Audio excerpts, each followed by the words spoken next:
Yeah, dear colleagues, dear friends, good day to everyone. We are happy to have you in this session only dedicated to NDCs.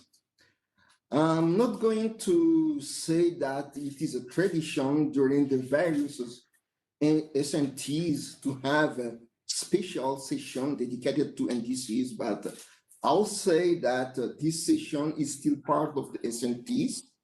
And then we thank you all for coming to join us in this session. First of all, I would like to highlight that NDCs that we call that the National Data Centers are the national technical organization competent to advise their governments on the verification of the comprehensive nuclear test ban treaty. You may know all of that, but maybe some people, they are not aware about this work of the NDCs. Thus, the objectives of this session is to allow NDC experts to share their experiences in fulfilling their verification responsibilities on each NDC. During this presentation, the 2 hours presentation and discussion, special emphasis will be put on first on the use of the IMS data and IDC product for verification purpose, as well as the civil applications. You will see that. Then the use of the specific tools in the operation NDCs with the experiences of from various NDCs, such as NDC in a box. And finally, the collaboration and the interaction between NDC. I'm talking about sometimes about the MPE that you will know about this. For today, we'll have 5 presenters from various NDCs who are going to share their experiences, their point of views about their work achieved. And then we have also among us the 2 task leaders for NDCs related issues. I am here, David McCormack. Please wave your hand. They know you, David. Yeah. And then also, he is coming from the Canadian NDC. He knows very well what is the NDC. And then we have also Pierre Gahera. Yeah, we have Pierre here. He's from France. Both together, they are the 2 task leaders who are in charge of the NDCs related issues for the working group B.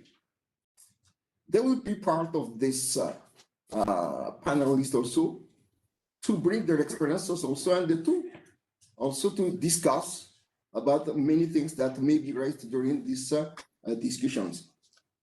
Then let's now move to the aim of this session, the end of this session.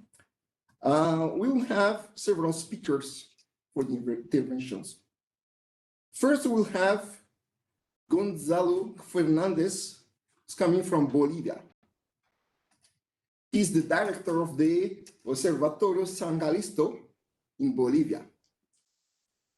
He's going to talk about from the isolated seismic and infrasound acquisition system to research and development system. Gonzalo, you have the floor now. Thank you very much. Good morning, good afternoon, good night to everyone. I hope you can hear me very well. For me, it's a pleasure. So I'm going to share the presentation.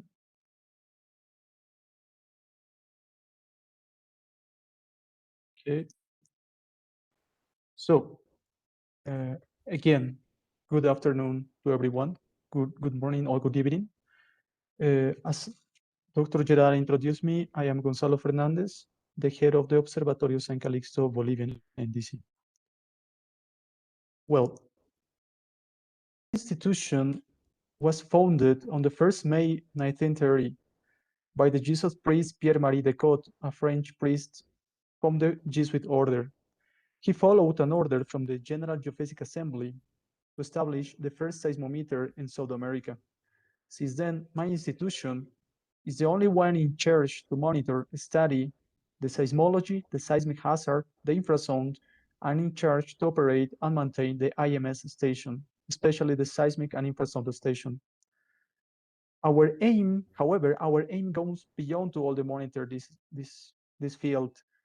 We started since 2016 to spread our knowledge in a program called Seismic Culture. And this is, I'm going to show you how was the evolution.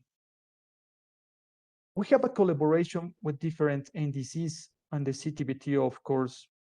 In this slide, I will show you that before 2016, we had a state-of-health acquisition system with a collaboration with AFTAC, a state-of-health and acquisition system with CIADAS. We had the GeoTool running with the CTBTO, and also we have our own stations. All this data came separately. They were not all together.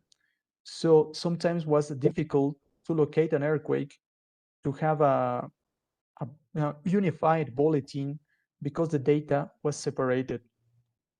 In this slide, you can see was the same, let's say a little bit with all respect, trouble, because AFTAC has his own format, CTBTO has his own format, the CIADAS has the own format, and also different technologies to locate the earthquakes.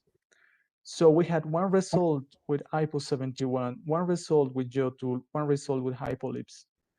So it was a difficult task to have a unified catalog in seismic or infrasound, and also was somehow difficult to advise if some suspicious event was performed, as we know, in North Korea, because we had 3 different results, and to explain to our main authorities. So our motivation since 2016 was to integrate the data, to produce just one bulletin with all of them, to report natural and artificial events, and to spread the knowledge. So as many persons or language of programming say the Zen of Python, the Zen of MATLAB, etc., we put our Zen of our NDC. It needs to be manageable, simple, long-term, and maintainable. For that reason, in 2016, you may know that many countries started to share data, open data, and started to share acquisition system too, like SciComp, Earthworm, Earlybird, etc. They had huge, especially our neighborhood countries, they had huge alert system near real time, and they spread information by Twitter, by Facebook, or Instagram very, very fast. And also they started to work with the seismic hazard. So with all this data, as the CTBTO shared data, especially for our NDCs, we consider them like open data for the NDC in charge, in this case, my institution. We needed to have just one acquisition system. We needed to share the data also with neighborhood countries. We needed to have an alert system that was performed in 2018. We have an real-time alarm and spread information with the IMS data, of course, which is our primary and auxiliary stations. And we started to perform the seismic hazard like a civil application. For example, we took advantage since 2009. It's a long time period, as you can imagine, with training and workshop of the CTBTO, especially this one, the Global Seismological Observation, which is performed by JICA and CTBT, which most of the people in my institution were formed in 2014. In 2016, we received a capacity building system, a server for the NDC donated by the CTBTO. In 2016, we took advantage of the NDC capacity building, the training through the SciComp. So finally, since 2018, we had a unified acquisition system, which is SciComp 3, that gather all the data and process all the data, also the infrasound here. And we, since then, can work with the monitoring and scientific civil applications. As an example of that, and not to be too large on my presentation, this is our web page. Here, for example, you can see all the earthquakes for free, and you can click on here and have all the database available for the country, fulfilling the mandatory laws that we have, and we can spread our knowledge related to the seismicity or infrasound monitoring in my country. As you can see, we have all the stations, and you can see here LPAS station, which is a primary certified station, and you can see here the SIV station, SIP, which also a prime as an auxiliary station. So the waveforms that comes to the server now are reflected to open and to show to the government and the scientific people, also the research universities, etc. So they can see the waveforms in near real time. This is our latest work called the Seismic Hazard Map, which was collected with all information and unified bulletins that we have. So we presented that to our main defense minister and the building minister, who also approved it to use this map with all information to be one of the first building codes in my country, and also is available through our webpage. But we only not stop it on the scientific field. We also, with the knowledge that we have, started to share how to perform or how to act during an earthquake, how to prepare after an earthquake, before, during the earthquake, after the earthquake, also available in the webpage. And we communicate, we have the communication with our ministers, our foreign ministers, or defense minister, or a building minister through the monthly bulletins. If you can see here, it's just a shortcut that here we have a monthly bulletin with all data published by free to our main authorities and to the civil people. Also, we have a museum with 108 years of experience, if you let me say, that can be virtually done. Moreover, we focus it also with the data of INS stations and the capacity building system, which is the server that keeps running. You can imagine in 2016 was installed, now keep running perfectly. We do some research, scientific research peer review of some specific events. For example, the Loja earthquake near to La Paz, shallow earthquake, which is not all the days, but was interesting to study that with all the data available. We improved our knowledge in stress, especially in our region. And we also contribute, for example, with the Brazilian NDZ of Brasilia and the Sao Paulo University to make some thermographies around the region. So as you can see, our objective was to integrate from isolated system just to one system to enhance the research and to spread the knowledge to the people. As a conclusion, we had different sources of data. At that time was a headache because we had different bulletins. And thanks to the donation in 2016 and the training on SAISCOM3, we just have one system that can have all data, and then we can exchange this data. We also exchange knowledge with the CIADAS and AFTAC, and they help us to improve our institution goals, because it's also worth to mention that my institution is a non-profit institution to do the research and seismic for different reasons that we have in each country. So we keep running for 108 years, and we hope that this presentation was that you could understand my presentation. This is a photographic of the roof of the NDC. You can see it in La Paz in the high Andes.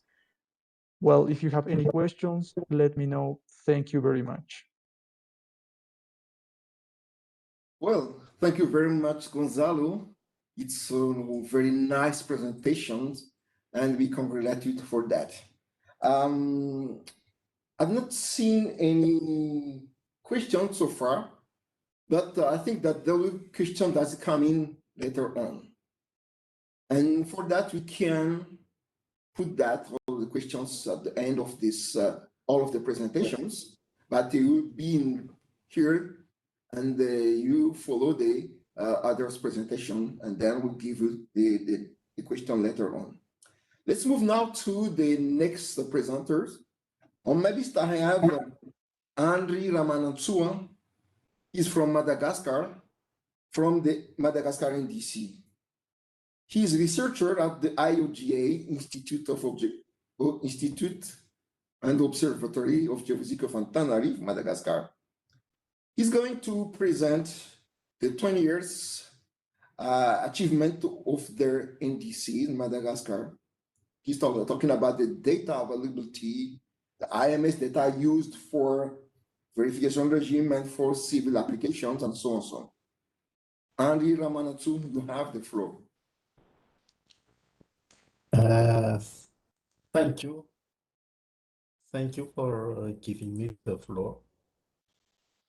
I'm going to talk about, as you introduced before, about the 20 years of activity of Madagascar NDC.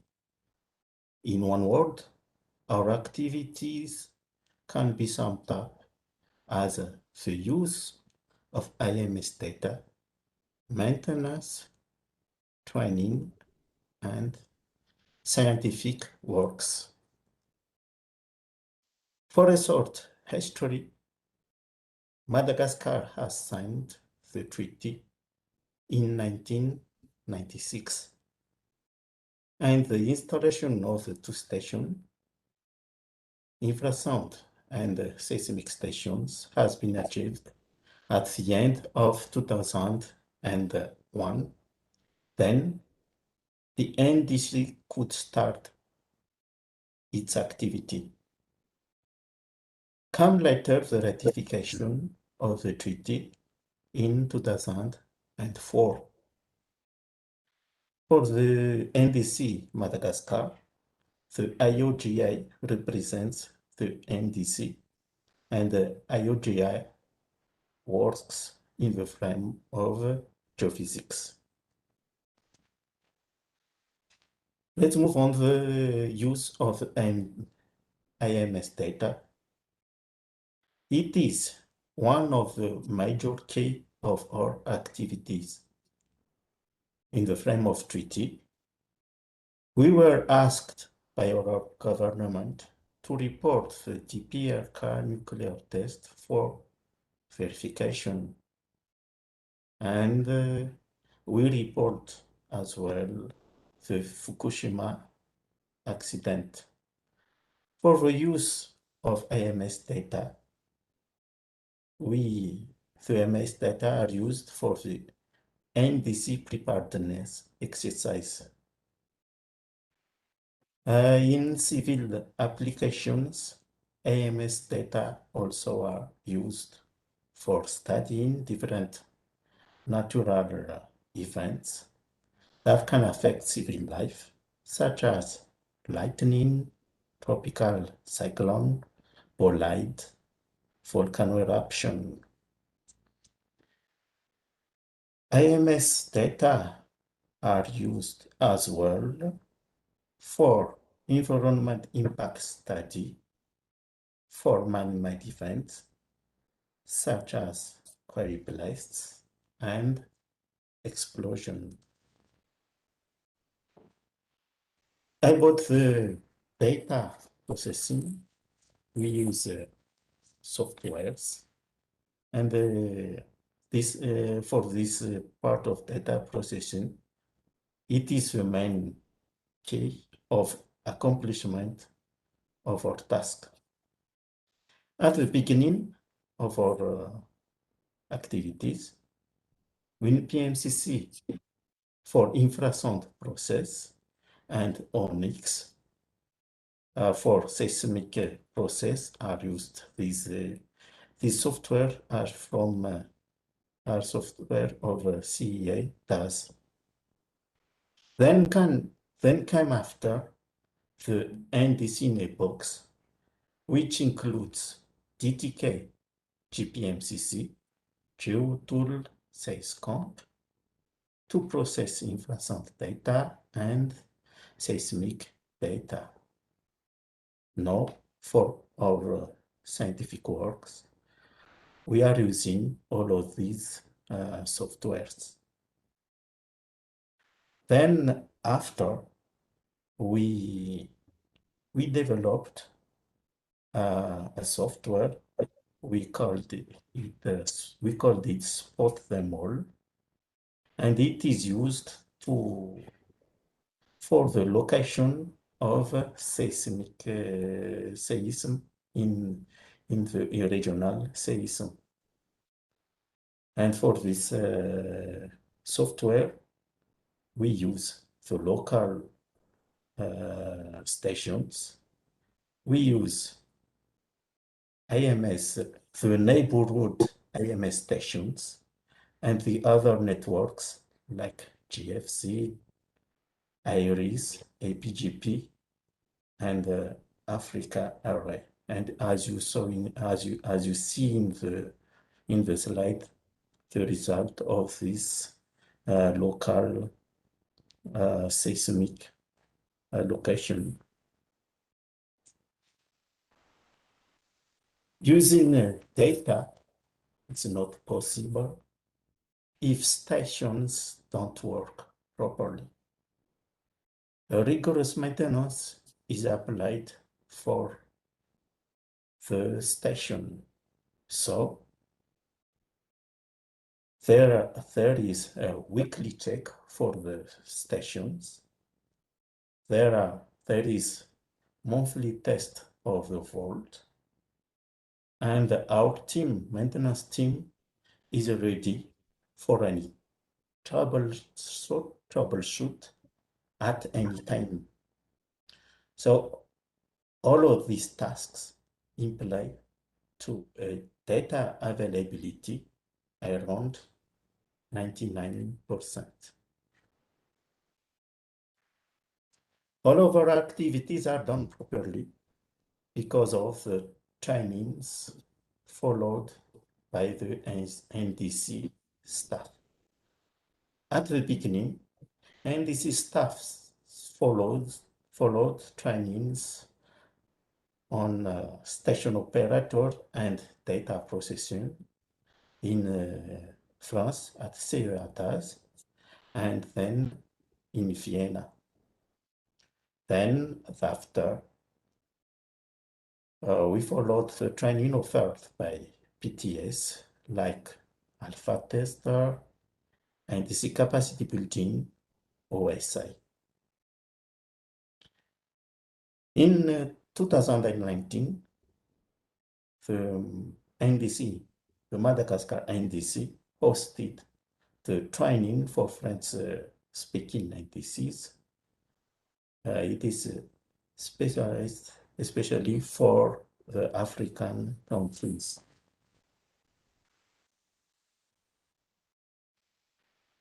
All of our activity are summed up by the scientific works. These works are published by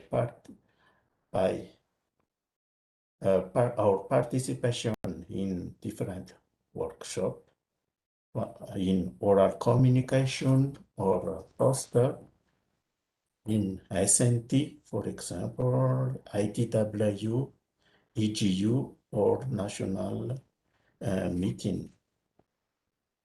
Then we published as well our scientific works in a paper, like for example, South African Journal or Atmospheric and Climate Sciences. Our scientific works also are presented in academic research as PhD or master. So we have now 1 PhD and 3 in progress. And we achieved 6 masters. So that I talk is our our activity during 20 years. So, ladies and gentlemen, my talk reaches its end, and thank you for your attention. Thank you very much, Yandri. I've not seen any questions right so far, but the question will come later on. No worries about that. You'll get it. And I'm pretty sure that the people are interested about the work that you achieved during these 20 years. Next on my list is now Daniela Gica. How are you, Daniela? Can you hear me, Daniela? Hello. Hi. Okay, you are on board now. Thank you. Daniela, she is the head of the National Institute of Earth Physics in Romania. And she attended several meetings, conferences, technical meetings, and we had the opportunity to meet together here in Vienna. Daniela, she's going to talk about the infrasound data processing capabilities of the NDC box and used since 2016 within the framework of their NDCs. And they are using the duo of the infrasound detection oriented software, DTK GMPCC, and DTK Diva. Daniela, I hope that you are on board already now, and please, you have the floor.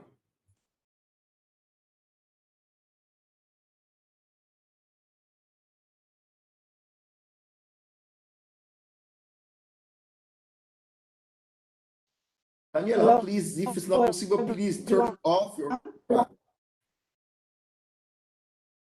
I will present the way this in the box.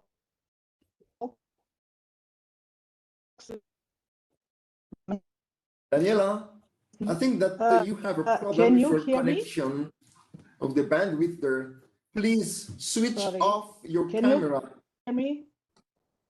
Yeah, we can hear you, but we cannot follow the presentation. Yes.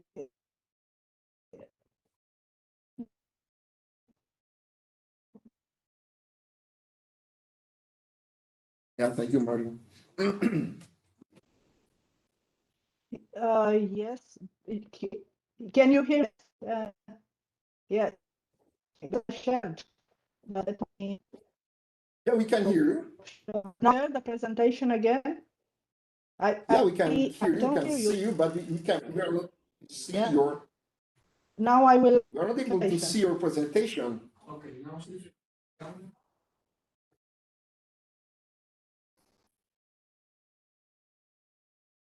Okay, I will share my presentation now. Great. Let's see if put the camera again. I suppose it's a or something. Okay. Can you see my presentation? Not yet. I think I will share. So from here, from the PTS headquarters, we'll share your presentation because we have it here. And stop sharing it. Did she upload the question? Because Yeah, sure.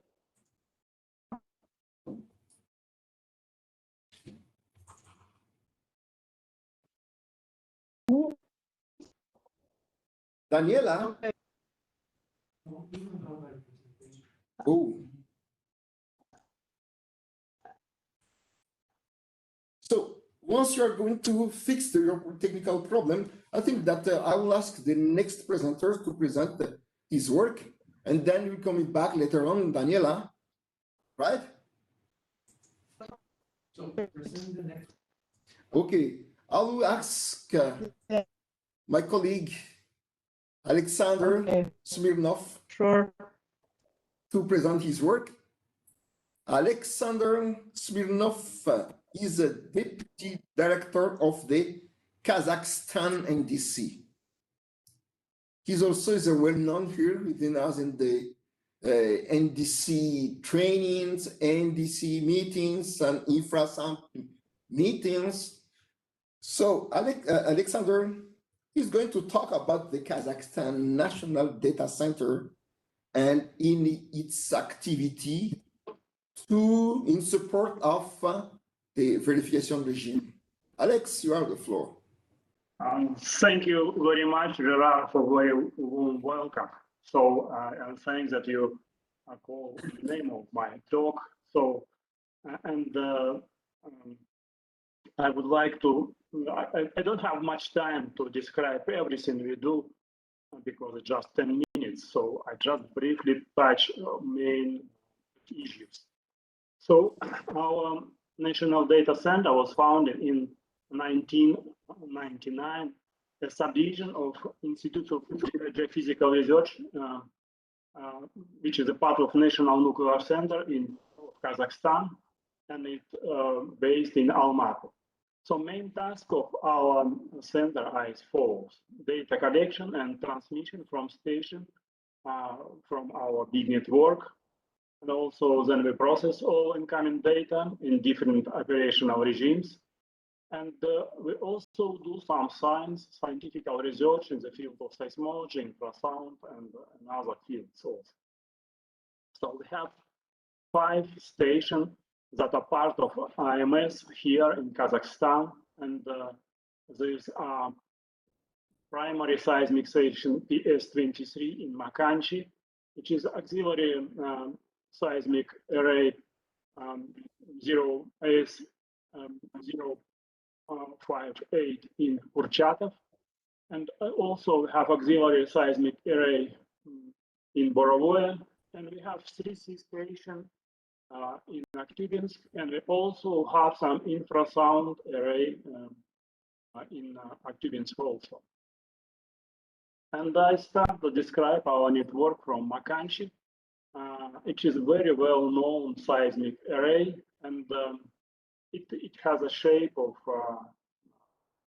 2 circles, and it is 9-element array, and the aperture of array is roughly 5 kilometers. And here on this plot, you can see that it is a sort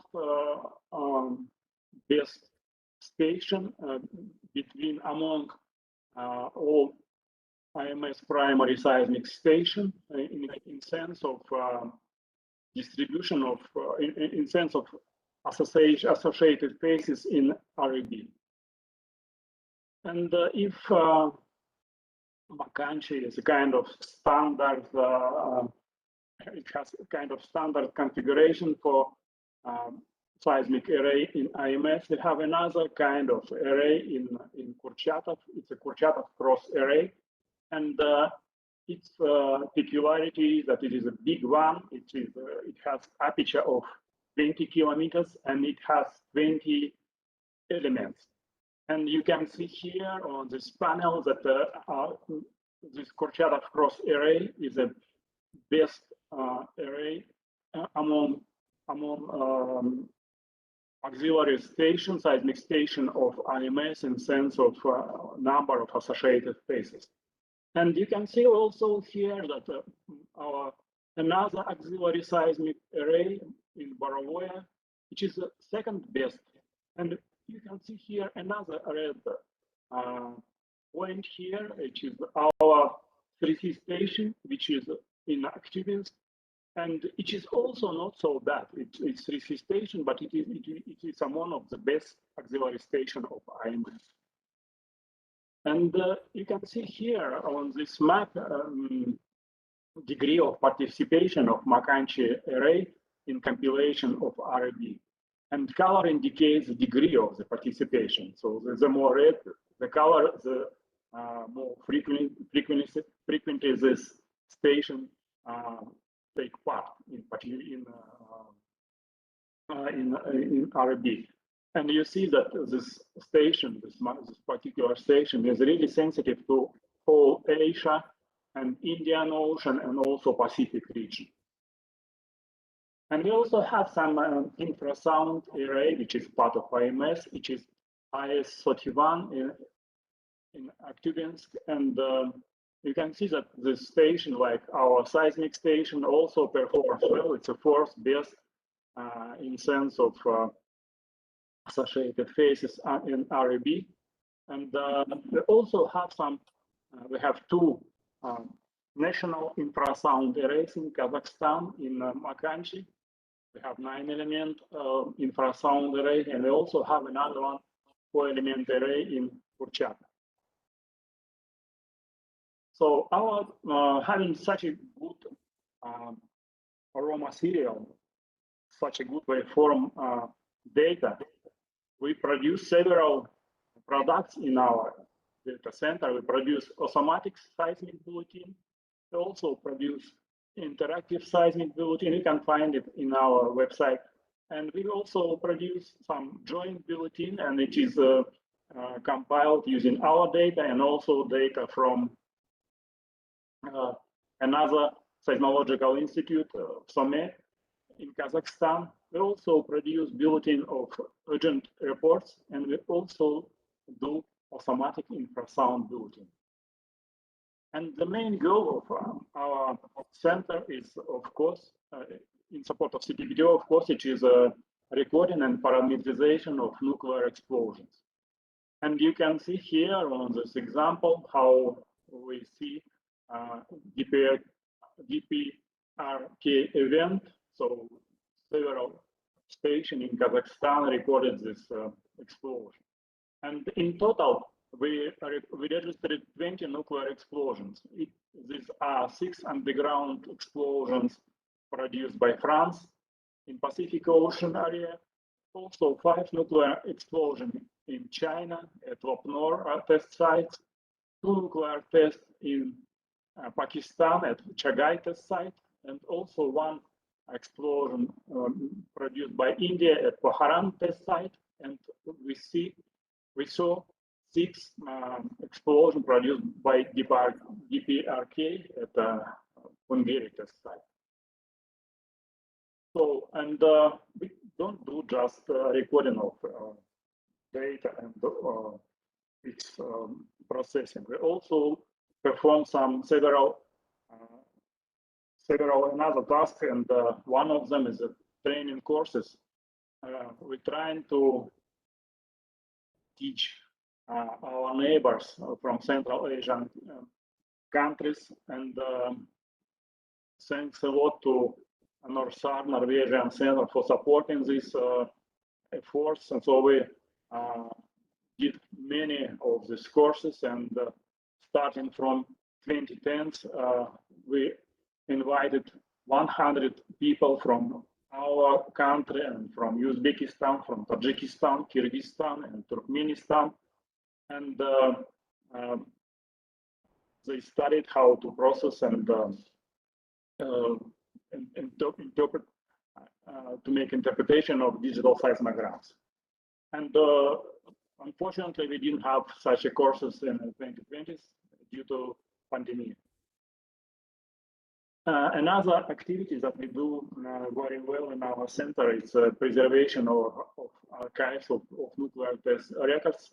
And on this meeting, Inna Sokolova did special report about this. So just briefly, we have big archive of paper seismograms, and we're trying to preserve them, to scan them, and to digitize some interesting events like nuclear tests. So, and we already have many records of nuclear tests in a big range of test sites. And to conclude, I just want to say that that our center conducts monitoring, and all data from the station are collected, processed, and we compile bulletins, and we create a database. So annually, seismic bulletins include around 20,000 events, earthquakes, and explosions. This information is used in interest of Kazakhstan for some science, some civil purposes. And we also do some work on saving of historical records of nuclear explosion. And we have also we have big cooperation with the international and national seismological centers. So thank you very much.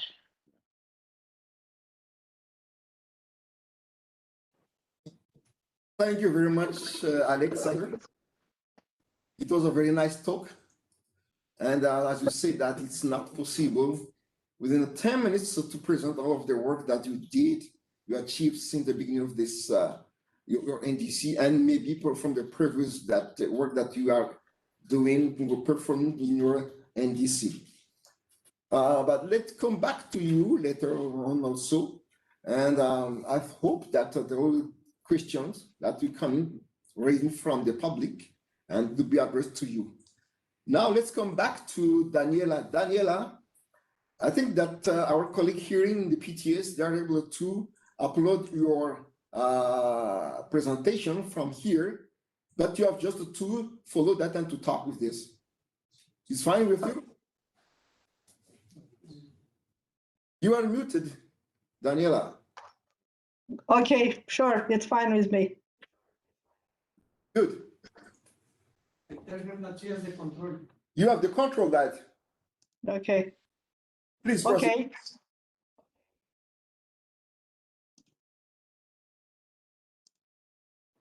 Can you hear me now? Yeah, very good. Okay. Great. So today I will present how NDC in a box is used for infrasound processing at Romanian NDC.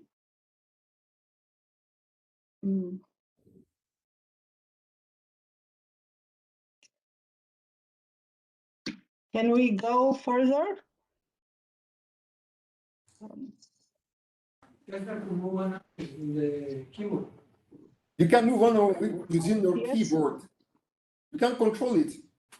I think so, but I can't, my keyboard, it doesn't, I'm trying, but it doesn't.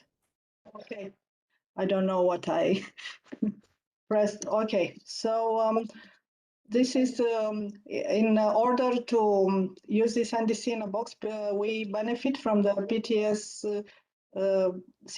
technical assistance as an NDC software, NDC in a box software package, PTS training for intermediate and advanced training for infrasound, and PTS expertise sharing, which it's permanent and consists of valuable technical advices received from the PTS staff.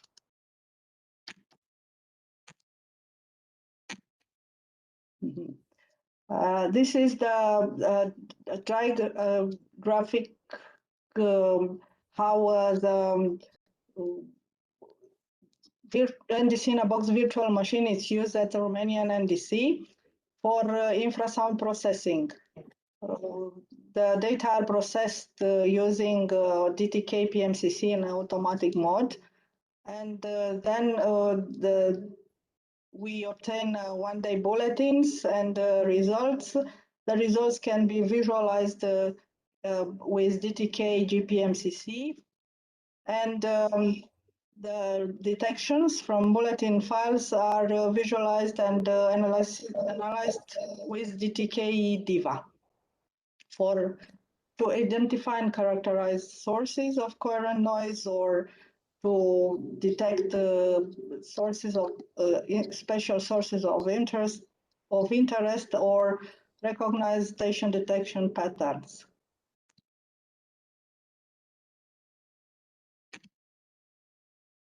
In Romania, since 2009, 3 infrasonic stations were deployed.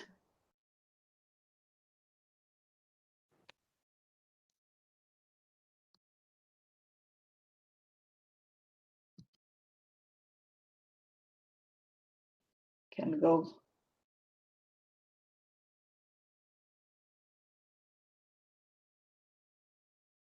The first station, it's IPLOR, which from three element to 6 element in 2012, and in November 2018 the station has been discontinued, and in December 2019 a new IPLOR the new IPLOR array has been installed with a smaller amplitude and 4 elements. Can we go further? Okay, the second one is a Borar infrasound array installed in the northern Romania, installed in the collaboration with AFTAC in July 2016, when 4 elements were deployed, and until 2019, when the 4-element array was replaced with a new 6-element array, which is currently in operation.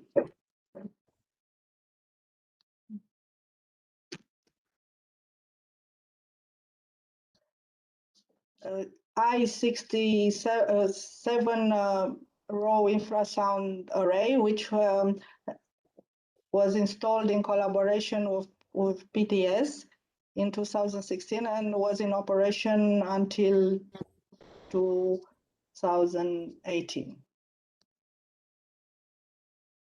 Okay. The infrasound data processing, for the infrasound data processing at Romanian NDC, we are using the PMCC detector with a 1/3 octave band scheme, which consists of 9 log space frequency bands, and the time window lengths varying proportionally with array aperture.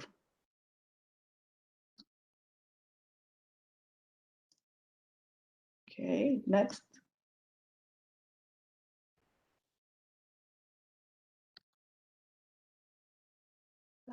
I present here the detection, PMCC detection results for the IPLOR 6-element array, which was installed from 2012 to 2018.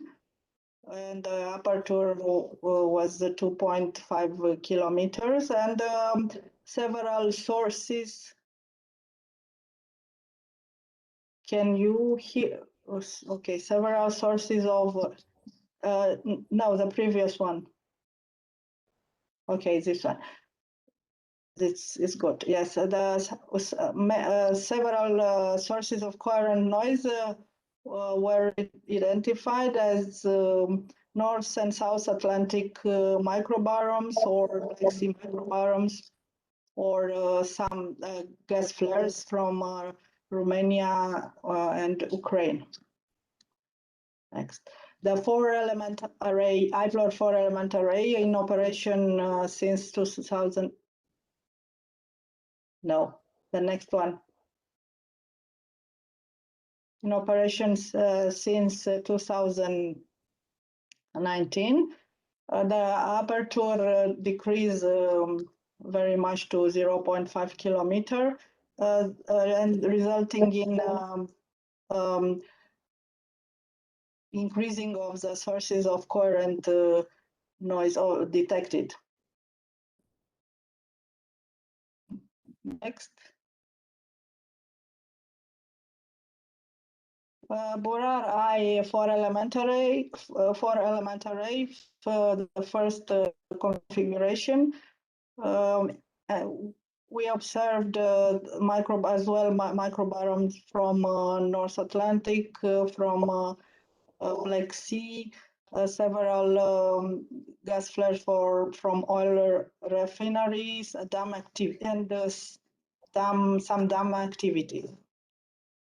Next. Borar I6-element array installed from 2019. this is the detection capability which observed some volcanic activity and the same gas flares or dam activity and microbaromes sources. Next one. The PTS portable array installed in Romania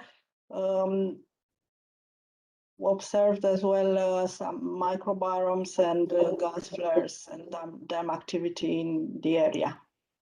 Okay, next. And here it's an example on how DIVA can be used for infrasound detection analysis. And in this respect, IDC products such LEB bulletins prove very useful to identify detections observed with Romanian infrasound station. And this example is how a PMCC detection can be visualized using the Google Earth tool in DIVA. In the left and in the right, we have the scatter diagram for the same graphic. Next, please. And I present two examples for how data from Romanian stations and IMS can be fused in for the special events occurred. It's in 2018, a large bolide over Russia detected by 10 IMS infrasound stations and detected on all three stations installed at that time on the Romanian territory. And this after the processing of the data, IMS data and Romanian data as well, the eye projected the azimuth in Google Earth to observe how the station detected the signal generated by this bolide. Next, please. The second example, it's the Beirut accidental explosion occurred in 2020 and detected with 5 IMS infrasound stations and detected as well by the 2 infrasound stations in operation at the Romanian territory at that moment, Iplor and Porari. Next. And as the conclusions, we can say that at the Romanian NDC, the infrasound data processing capabilities of NDC in a box are used since 2016, when the duo oriented software, DTK GPMCC and DTK DIVA, has been packaged into the system. Data recorded with Romanian infrasound station are automatically processed at Romanian NDC by running PMCC detector and then studied in detail with using DTK GPMCC and analyzed with DTK DIVA. In addition to the data recorded with the local station, data from IMS infrasound network are processed and at Romanian NDC in order to jointly characterize large events, bolides, explosions. Moreover, IDC products such as LEB bulletins proved to be very useful to identify the detection observed with the Romanian infrasound station. And the infrasound processing at Romanian NDC benefited from the technical assistance kindly provided by PTS and consisting of NDC in a box software package, trainings, and the valuable support from the PTS staff. Thank you very much. and sorry for the problems. Thank you, Daniela. You have not to be worried about that. You have not to be sorry about this small and smooth technical issue, but you know, we are here to support you, and it was fixed, and it was well done. No problem. Yeah, thank you. Yeah. Yeah, this is your time. Oh, this collaboration here. Thank you very much for. Yeah, it's from the advanced training course. Yeah, well, okay. We will have the opportunity to come back to you for questions later on. Even from myself, I have some questions that I want to address to you. But let's see that later on. Now let's move to the last presenter. Sorry. But by the way, I would like to ask the public to raise their question and to address them to the dialog box that we have on the super event. Ole Ross. I'd like to introduce Ole Ross. Ole Ross, he's a physicist and specialist of ATM, atmospheric transport modeling, and multi-technology technology analysis at German NDC PGR in Hanover. So he's the one who that's so I'm not going to say that he's the one, but he's one of the person who is engaged and to create the MPE scenario since 2011 or 12, somewhere like that. This is what I remember on this. So, Ole, you have the floor. Thank you, Gerard. So I've already presented on Wednesday in the performance evaluation session a summary of the NPE 2019 scenario. And today we are going to wrap up shortly the NPE 2019 exercise, but then showing perhaps some perspectives where the NPE process is going to further the solution and discussion of the NPE 2019, but then also future NPE. For a short summary, we did the 2019 scenario together with the Italian NDC, with the radionuclide part of the Italian NDC, with Antonietta and Giuseppe. It was a very nice collaboration, and they had the idea of the scenario. So the top level story of the scenario was invented by them. And the scenario started with an announcement of a reactor accident of a fictitious state, which was around the Alps, so parts of Italy, Switzerland, Germany, perhaps also Austria, and the neighbor state Istria in the east.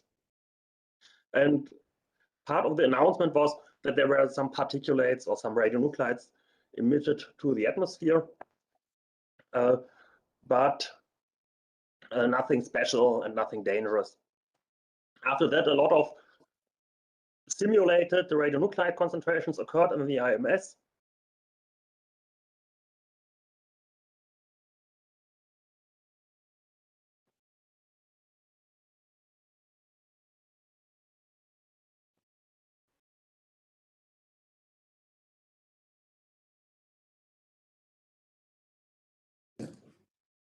Ole, we're not able to listen from you. Ole, please relog again. Noble gas detections. And no, Ole, just a moment, please come back to the previous slide because we lost you. Oh, that's a pity. Yeah. So, but you've heard already about the expert technical analysis, because I have no slide for that. And so the noble gas concentrations were not consistent with the reactor accident.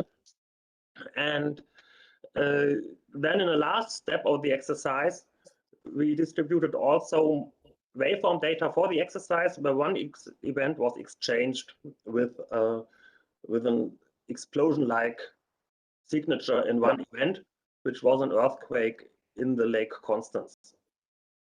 And so this was the first time that simulate or synthetic waveforms were applied. It was the first time when expert technical analysis was applied, and the final solution of the scenario was that it was an intentional release at the reactor site to distract from a nuclear explosion, which was connected with this earthquake. And so you see here the station fingerprints of the forward ATM for the both of the releases, and it was overall quite tricky. Unfortunately, then, due to COVID-19 and other circumstances, the discussion and disclosure process, which was planned for the NDC workshop in Toledo, stuck. And then, since then, nothing was going on in the collaborative exchange about the solutions to the NPE. So there was not yet a place for the NDCs where they could discuss their results. And it's now this presentation to give them some input. So as it's too late now anyway with this scenario, we think we can wait for the next in-person venue to discuss the results and to exchange the analysis from the participating NDCs. But we want to retrieve at least some structural feedback by a questionnaire, which we will send out to the participants soon. So to have some structured feedback on the scenario, and of course we are open for ideas and preferences how you think we should discuss and on which opportunity of the NPE 2019. And of course after that then further NPE scenarios are planned. The German NDC will continue in coordinating this and host the scenarios. And ideas are always welcome. So if you have an idea what you think would be suitable for an NPE, please contact us. And if you have a whole scenario which just is to distribute it, of course, this is also very welcome. But responsibilities have always to be clear.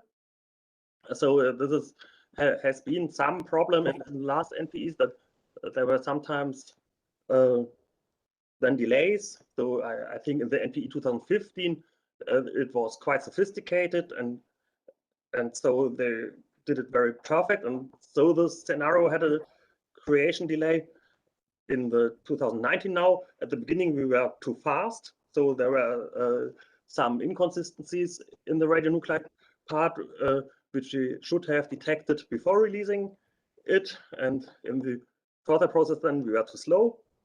So it's always challenging to create and perform good scenarios, but I think there are many things which are not treated so far in NPE scenarios and in the hydroacoustic part, or coming back again to infrasound, or in general source discrimination and screening. So there are many ideas which we can address in further NPEs, and just contact us if you have questions or ideas, or have a look on the old scenarios which are on the website. So I think as now with this chat issue, a real discussion is difficult today. This is just a small injection or introduction how it may go on. Thank you.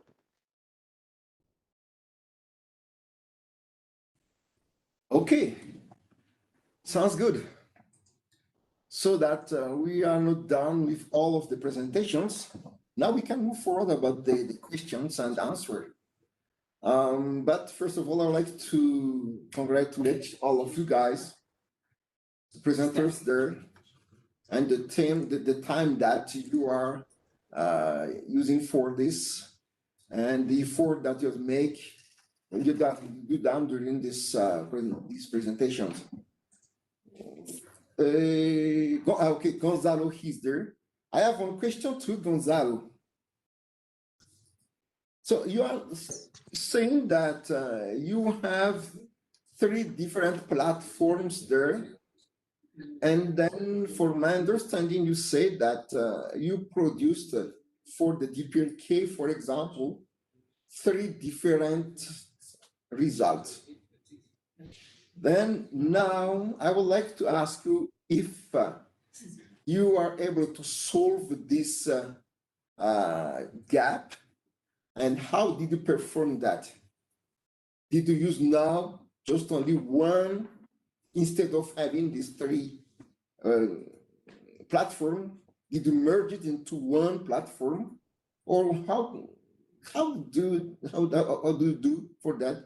Please share your experience on this. Okay, thank you very much, Gerard.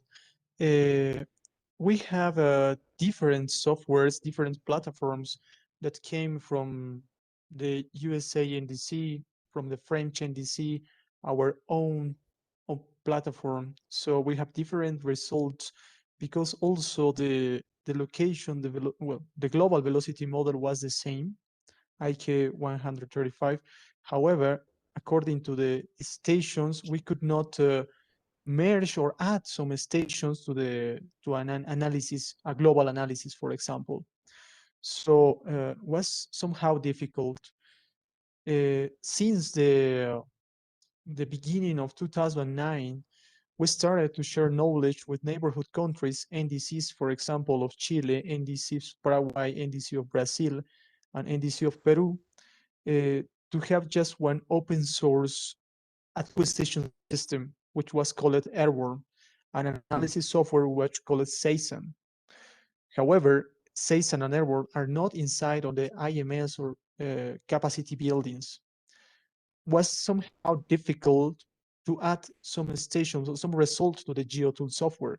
We know how to work with the GeoTool. However, when the SysCom3 was added to the NDC in a box software, we took the advantage of the trainings, and since then we have the NDC in a box CTBTO version, if you let me say, but we have the knowledge from the trainings, so we installed a complete SysComp, the free version, of course, a complete SysComp in the CTBT server donation.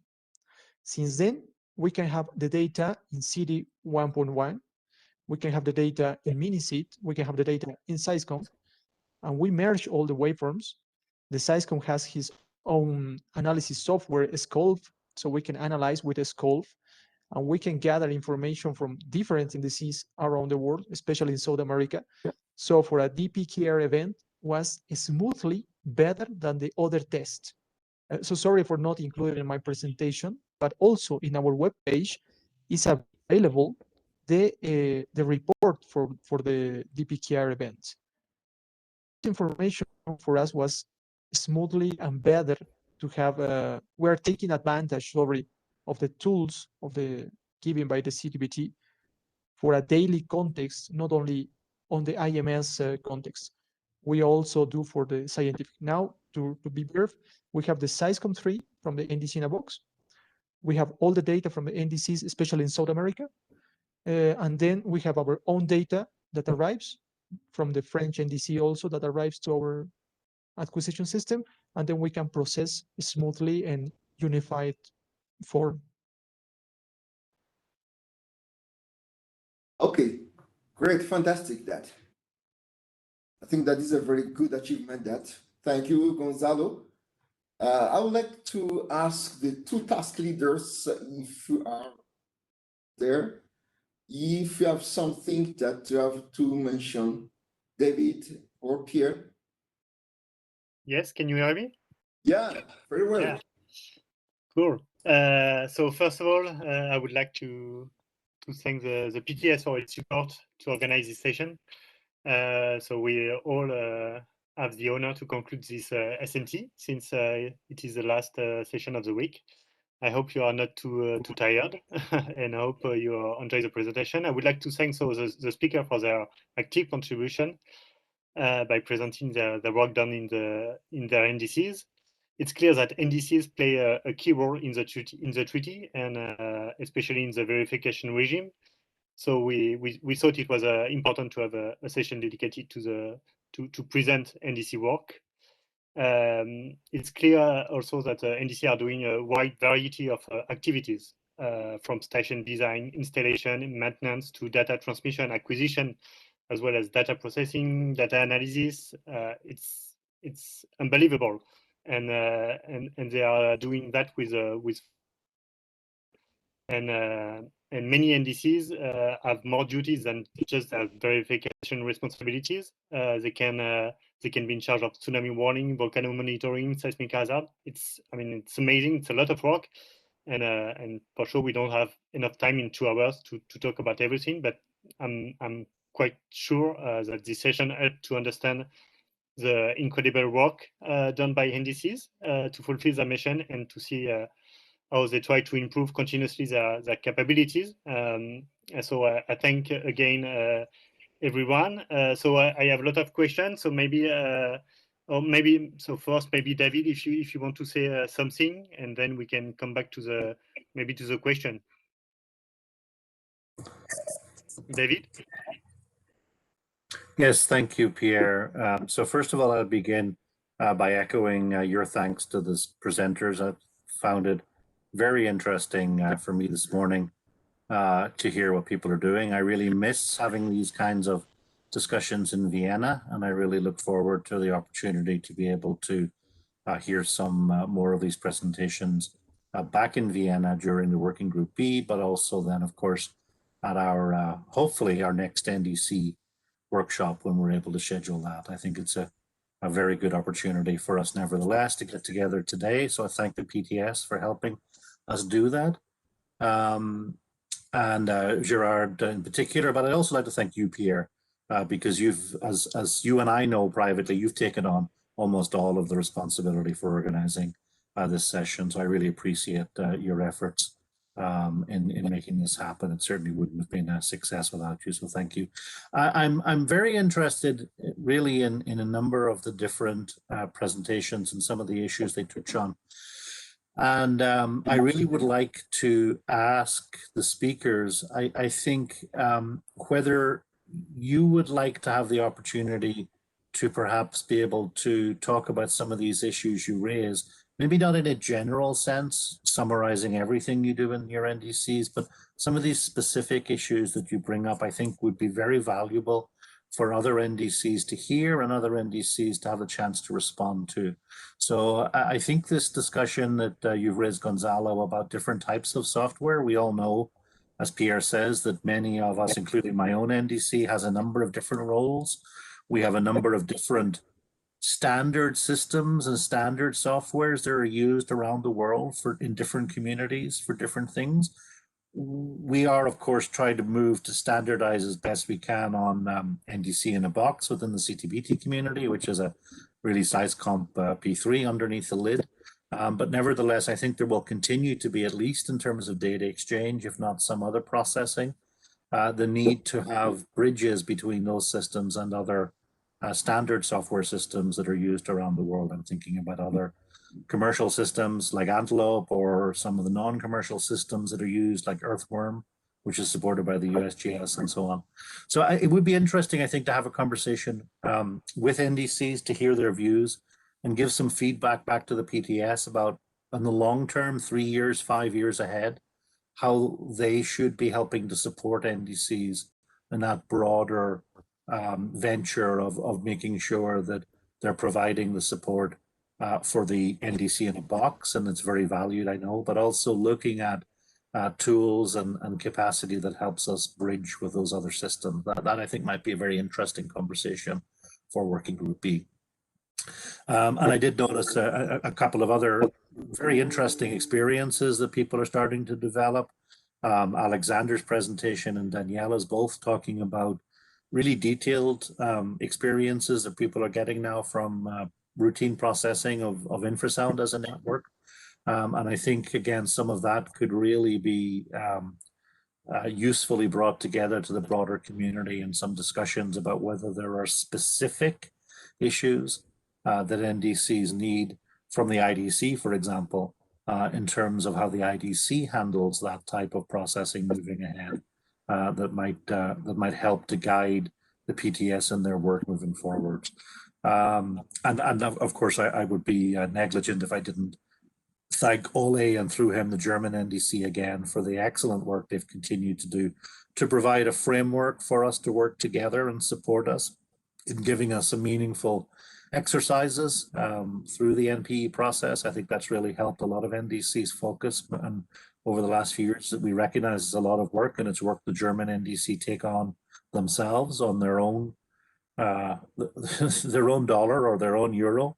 And it's a lot of time that they invest in that. So I certainly, perhaps on behalf of everyone, would really like to mark our appreciation for the work that they continue to do there. And perhaps we should take the opportunity when we are back in Vienna to find a more formal way of reflecting our collective gratitude to the Germans for that effort. So that's probably all I have to say for now. This has been very good, but it is, of course, simply the best we can do in these rather difficult circumstances. And all I can say is that Pierre and I are anxiously waiting for the opportunity to get back to something like business as normal at Working Group B and have the opportunity to get all of your input and hear all of your views as we move forward in our discussions around the NDCs and, of course, more broadly around capacity building as well. So thank you all for your interest and participation, and thank you, Gerard, for the opportunity to participate. Thank you very much, David. Thank you very much also, Pierre, for an intervention or your thought about that. But that's something that we have to consider that for the next work for the working group. But you have to drive that, and you have to deal with this together. But I have I saw that there was one question addressed to Andrei, but he already answered to that, and I'm not going back to this. But I have one here from someone internally here. This is addressed to Alexander. Kirk and BVR are very good stations. Sometimes very high noise in some subchannel of Kirk, and no data in food subchannels of BVR. What is the main reason on that, Alexander?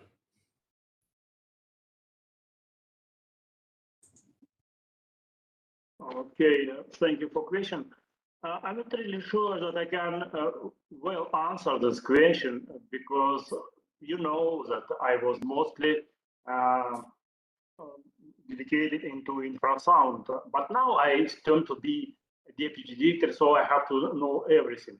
And I think the main, I don't know real technical details for this, but main problem with auxiliary station, it's its financiation. So if we have problem with Makanchi, it's really well solved quickly and no problem. So there is very good mechanism to fix the problem at Makanchi, yeah, because it's primary station. But when it's auxiliary station, I cannot say that we don't have any support, but everything is much more complicated. But again, I'm just new kind of boss, so I don't know many details. Thank you. Maybe I answer the question. Yeah, you're very smart and very wise for this answer, but we'll follow up on this. Don't stop on that, Alex. I know you. Okay, but I have also one question for you, Alex. You are talking about the archive data. That you say that you have archived data about the nuclear explosion test. Are these data are available for external users on demand or not? Okay, I believe that they are available. So we do not say keep it on our website, but if somebody make demand to us, we will make some discussion, and I believe that it's possible to share. Okay, thank you. This is for Daniela. First, that Daniela, Pierre asked you that infrasound stations in Romania have changed with time, more elements and new positions. So, do you have studied the effects of such changes in terms of detections? Yes, of course.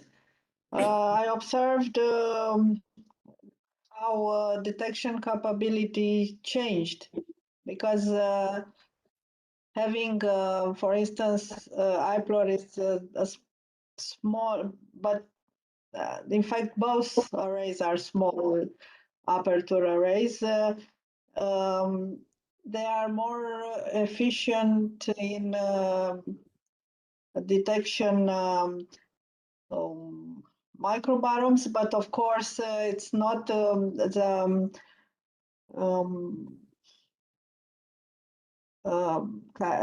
microbaromes are not very well characterized with they are efficient in detection microbaromes, and IPLOR is more efficient, if I can say that, to detect the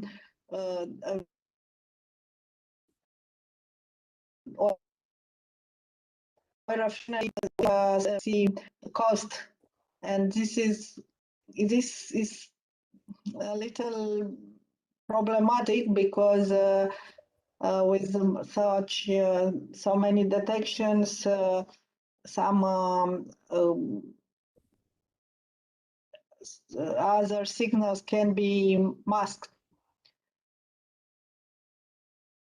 But for Burara, for instance, the station, I think it's better because we changed as well the sensors. So we used to have Chaparral for both Burara and IPLOR, but for now at Burara we have Hyperion sensors, which make better capability of array. All right. Yes, but of course, they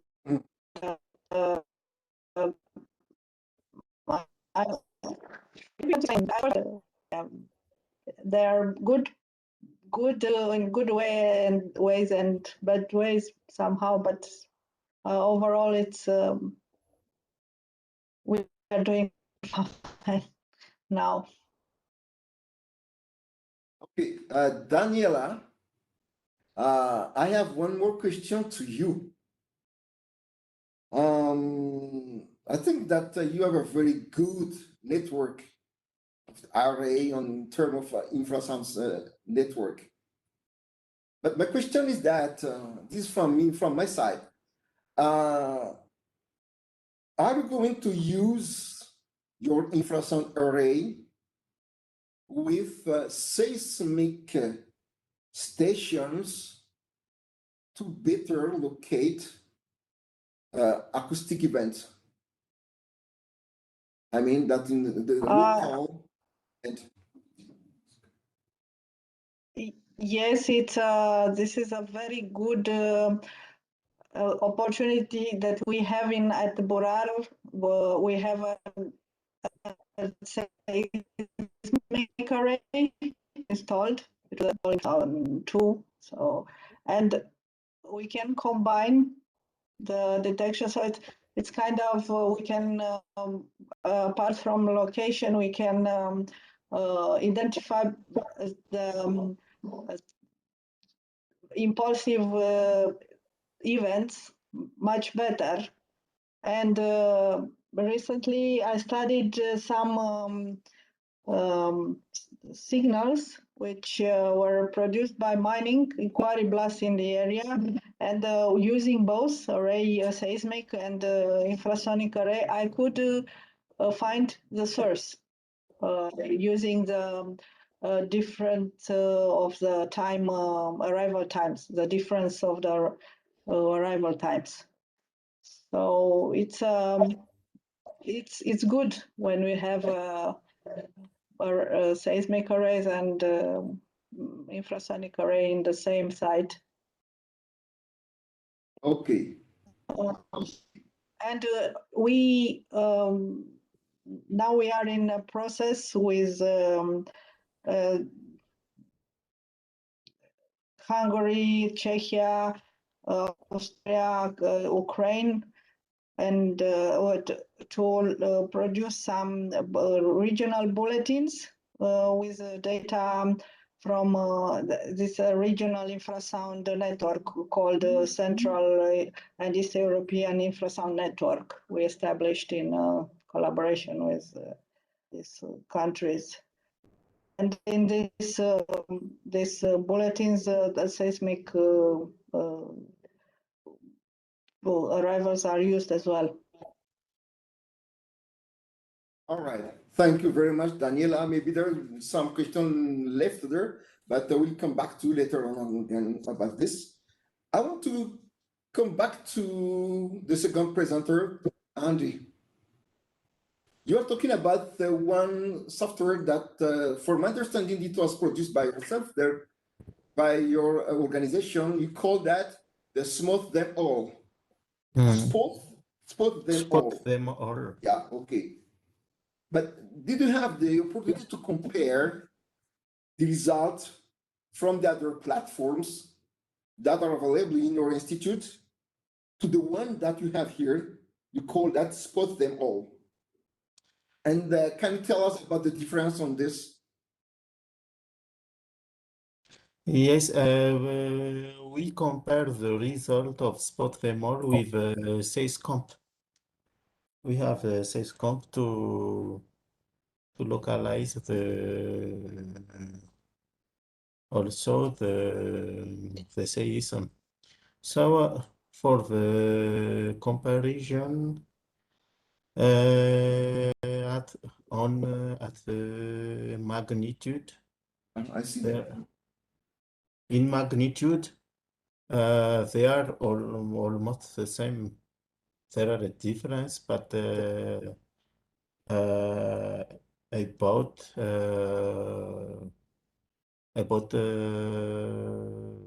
difference. If we have at the last great event in Madagascar, Seiscomp have 5.1, and the Spot Them All had 5, and that is the difference between. But the coordinates, the location are quite the same. Okay, but why are you not using just only one instead of having different platform like that, or different software to locate it? Yes, different software, because for we would like to have the local seism, and the Spot Them All is especially for the local seism, but we use Seiscomp for overall seism. So that is the aim for us, for Spot Them All. Okay, thank you so much, Yandri. Here we have Thank a you. question to Gonzalo, but it may be also addressed to you, Andri. Listen carefully to this question. Gonzalo, are you okay? You are there. And Andri, you can also listen to this. New acquisition systems allows merging all the data in one place. Then, how do you proceed with archived data if you keep data archived? Gonzalo? Okay. Yes, thank you. Well, as you mentioned, the data are archived. If I understand very well the question, if not, just let me know. The data archived before we produce it. For example, we convert from SAC to mini-SID. We produced some easy. Sure, sorry, I'm merging the language. We produce some tools in Python that can convert from SAC, for example, to mini-SID. From our collaborators, the French NDC, they develop some tools for their own format to mini-seed. So when we have the mini-seed data, and in this case, SysComp3 managed a MySQL database, it's almost, I said, easy to load to SysComp3, who is called especially in that case to the database. However, for some ancient data that we have, it's not possible to us to work with. Okay. As I say that, I just see and understand that you are really a very fan of the use of the SysComp3. You prefer more We using use SysComp3. yeah. Okay, this Yes, is good yes, to have yes. this feedback from you. I don't know if Andrew, you have also some experience about this, the archive data that you merge in one new system. Yes, before we have several type of data, and using some code, we convert all of data into mini-seed. So we treat with spot them all, and SysComp we use mini-seed. And to archive data, we have a database in SysComp and in spot them all. Okay, thank you so much. If I'm going to ask that to Alexander, he will say that I'm a new one in the NDC and I have no experience on this, but I think that maybe you have some ideas about the archive data, then which format do you use for the archive data, Alexander?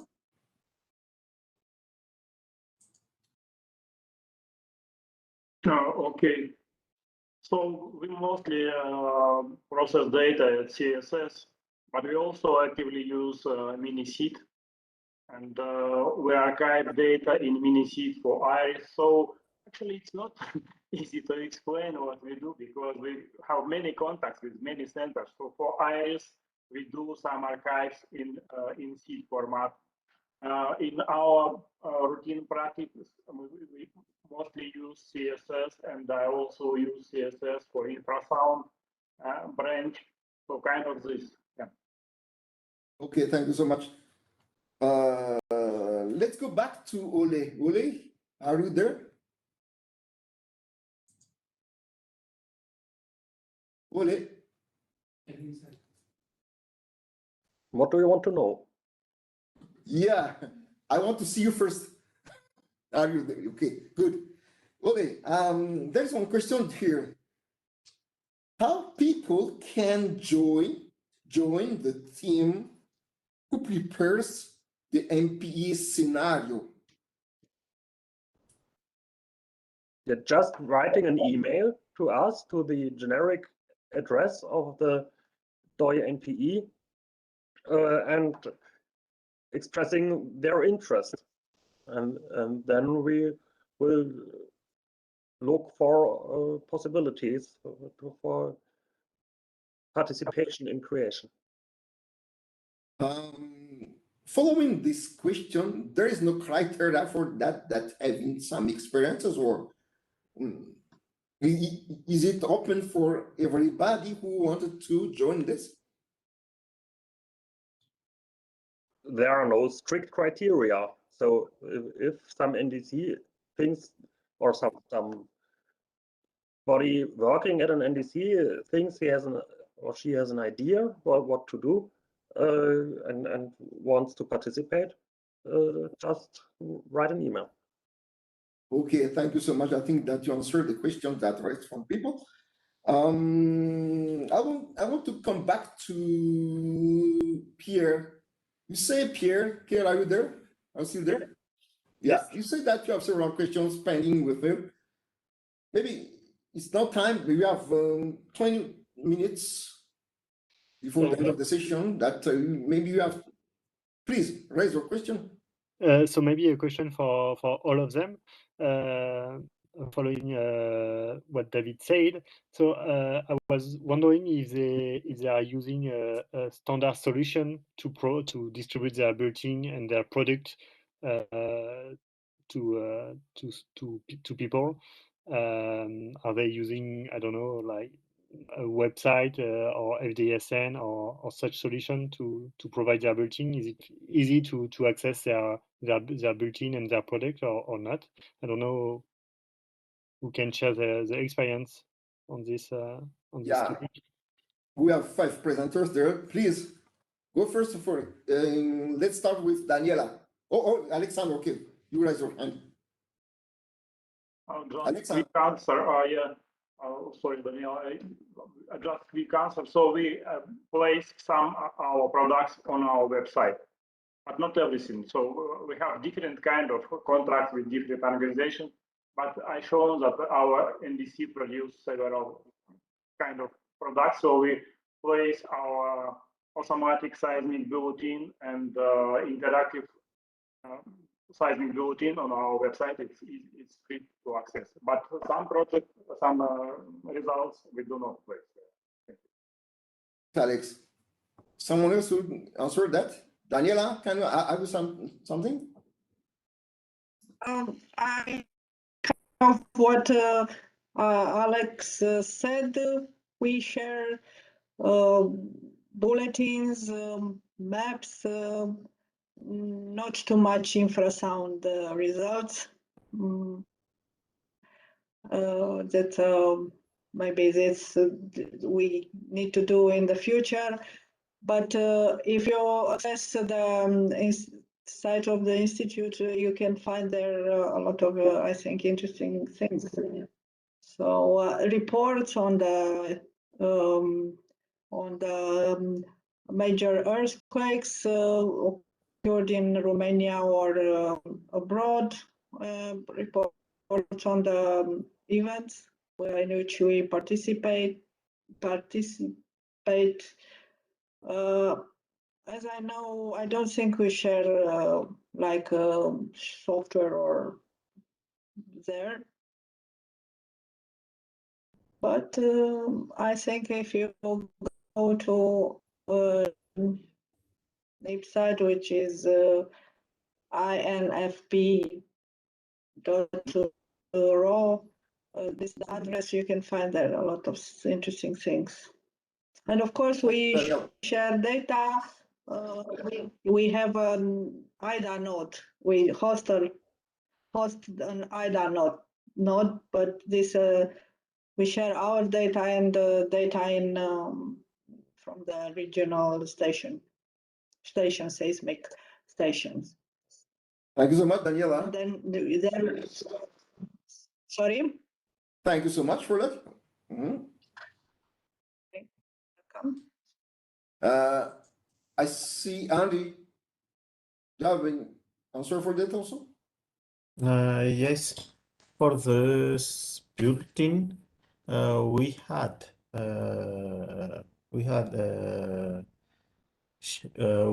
the bulletin in a website in form of a map, but actually we are restoring the website and it doesn't work for instance, but we are improving our sharing of bulletin in website. Thank you, Gonzalo. Thank you. We share data through the website, as I mentioned on the presentation. So it's free for all if the earthquakes are magnitude above 3.5. I mean free for all because after we need to do some manual and reviewed bulletin, which is also shared by through the ISC. You can find our collaboration to the ISC with the SCB code. We also share data with the defense minister. That's why we have on our page a special link. It's open also, but in Spanish. So sorry for that. What we report every earthquake felt by the people, every suspicious event, because as you know, we cannot say it's a nuclear event or an explosion. We're not allowed in my country to say that. I'm following the PCA contract too, right? So we say it's a suspicious event located in that region. So the decisions makers classify it and say it's okay, it's a nuclear event or explosion, mine blast event. It's open also through the web page. And we share data very closely with the Sao Paulo University and the Paraguayan NDC. And so real-time data from our local stations. Of course, they have the IMS stations too, but we have a very good collaboration with the Brazilian Sao Paulo University. Okay, good to hear that there's regional collaboration there. Okay, Pierre, I can come back to Pierre. Yes, maybe a general question again. So I was wondering how if the COVID crisis affected their work. I don't know, for station maintenance or for participation of trainings or workshop. So is it a special time as well for NDCs in their work or not?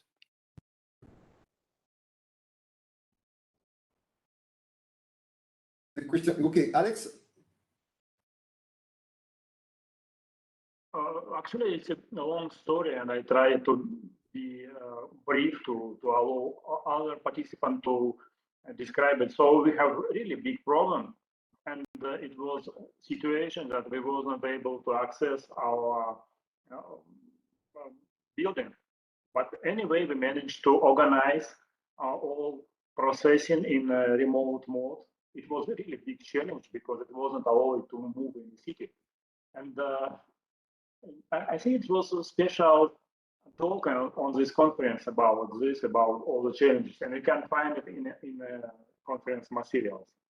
So, and for now, maybe it wasn't only bad experience, because for now we maybe know what to do in such situation. We have some solution. I'm not really well in technical details, but it's going to be that we are able to process and to keep everything running, even if we cannot access to the building. And usually we have one operator on site who work 24/7 and control everything. But it wasn't able to go, and anyway we did it, and our infrastructure allowed us to do it. Yeah, thank you so much, Alexa, for sharing this experience during this pandemic. Do someone else have an answer for that? Wanted to share their experience? Yeah. Yes. Thank you. For our experience, for the major seismic event, we use automatic location for the seism. So we don't need to move for the location, but after for the enhancement of location, we need to come after. But for the maintenance, there is some software to detect, but for troubleshoot, we have to move. So that is our experience is to use the automatic location and the remote for the maintenance. Okay. Thank you. Thanks so much. Somebody else wanted to answer to this question? Okay, Gonzalo. Was a very big challenging, as Alexander said, and I think everyone, because in my country, the internet access is such a difficult to have. It's not fair for all. I mean, it's not installed in all neighborhoods. So we have colleagues that work at in different areas of the city. So to establish a meeting point or to have a VPN structure was very, very challenging. As you know, we have an auxiliary station at the other side of the country. Unfortunately, the other side of the country always experiment with the Brazilian evolution of the COVID. I don't know how to say in English, but it's difficult to access for us there. However, we produced some small tools that were presented on a NDC workshop the last year, small tools in Python that could help us to monitor the state of health to assist the stations. However, it's challenging, as I mentioned, because the internet access is quite difficult, and also to travel to the other side of the country with this pandemic, which is not controlled yet in South America, is somehow difficult. Yeah, I do remember this presentation about this tools. I think it was presented during the NTC workshop in Alger. Is it? Yes, yes, yes. Yeah, I remember it. And yeah, thank you, Gonzalo. Someone else wanted to answer, or let's move forward with the question from Pierre or David.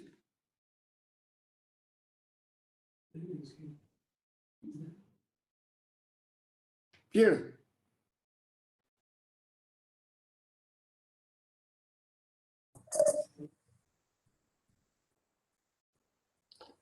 Maybe again, I would just ask the presenters.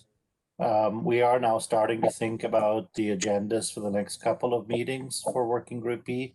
Are there any topics that you would particularly like to see us discuss in those sessions that you think would be of value, not just to you, but of course, more broadly to NDCs? It's a good opportunity, a meeting like this, for us to get feedback from interested NDCs, and you're obviously in that category. So do any of you have any thoughts as to topics that you'd like to see on the agenda for future Working Group B meetings in the sessions on NDCs?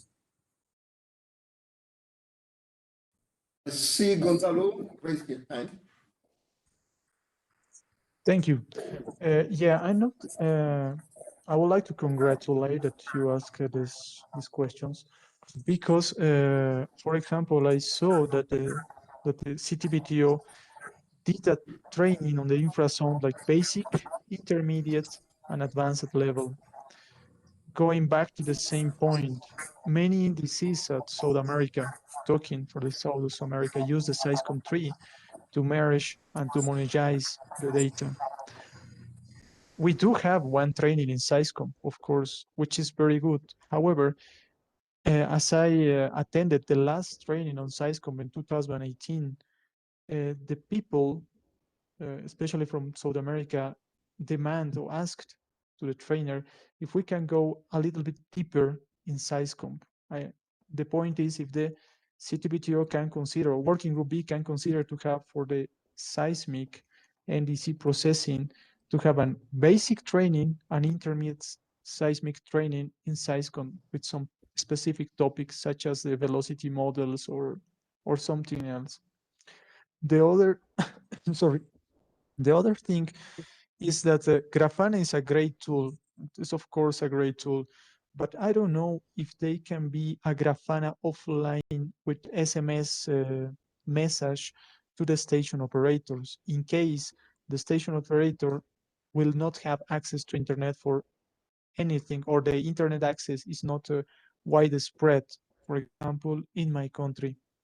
That's only the question subject that I would like to point. Thank you. What else is being developed now?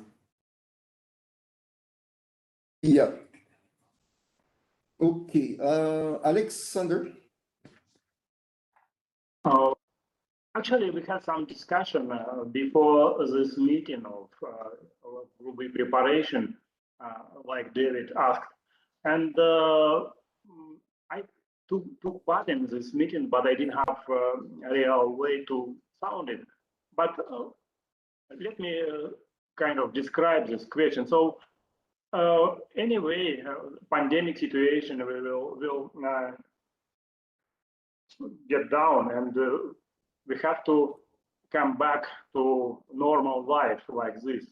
And maybe in continuation of Gonzalo proposal, maybe it's a good idea to work group B to think about kind of a roadmap how to come back to normal life.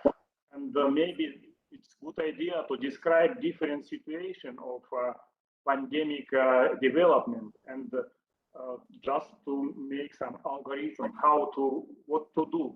Because some events like, say, Infrasound workshop, it takes a long time to prepare such kind of meeting, yeah? And okay, now its situation is bad, but maybe it would be good in several months. And maybe it's good to think about how to prepare. Maybe it's good to start now, or maybe just do not start preparation, but just to develop a scenario. Kind of that's my suggestion. Thank you. Okay, thank you, Alex. I think that David took note on all of that. But just to answer to Gonzalo, yeah. Tell him that he has to look at the poster in session T4.5. T4.5. Poster called State of health monitoring. Okay. And please to read the last slide. Okay, Gonzalo, I was advised that you have to look to this poster T45, the state of health, and then look at the last slide on that. It may help you. And then regarding the new Grafana, is it now being developed for the state of SHO? And then for the SAISCOM 3, this is general information for everybody. The SAISCOM 3 training for the three different time zone was announced on the forum, I think so, and also on the ECS, and you can check there. It's just for the general information for it. All of them will be planned for the Q4 of this year. So this is something that you can follow. This is just a bracket that I raised that, but the point is addressed to David. Someone else would like to say something?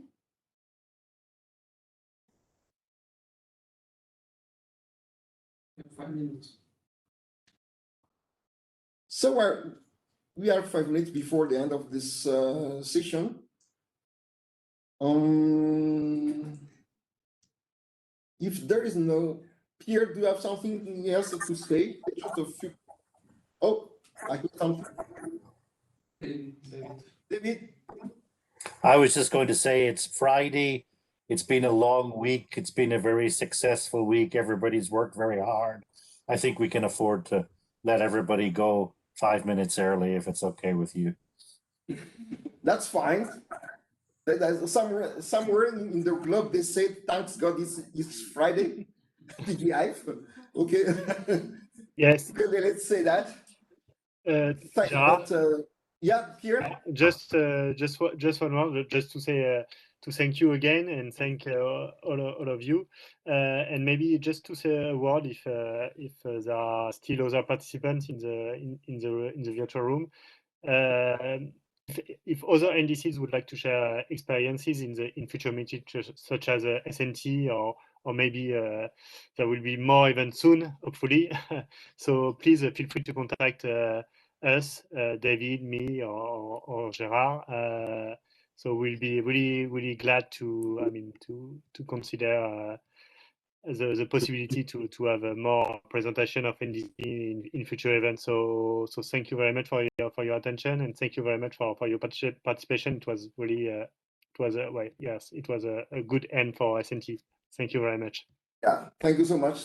So to conclude that I would like to address our full congratulations for all of you. I said that by David and rephrased by someone else also here. It was a hard week, and we started early to prepare all of this. And I've seen that also some people here really they are really tired, but we are here to do this job, this work. And I would like to say thank you so much, people. Thank you so much, Guy. Thank you so much, NDC colleagues. Thank you so much for their contributions.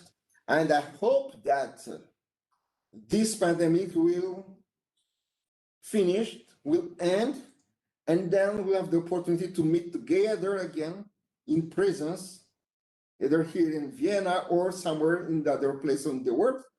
But the important is that we have the opportunity to meet together and to share our very nice experience.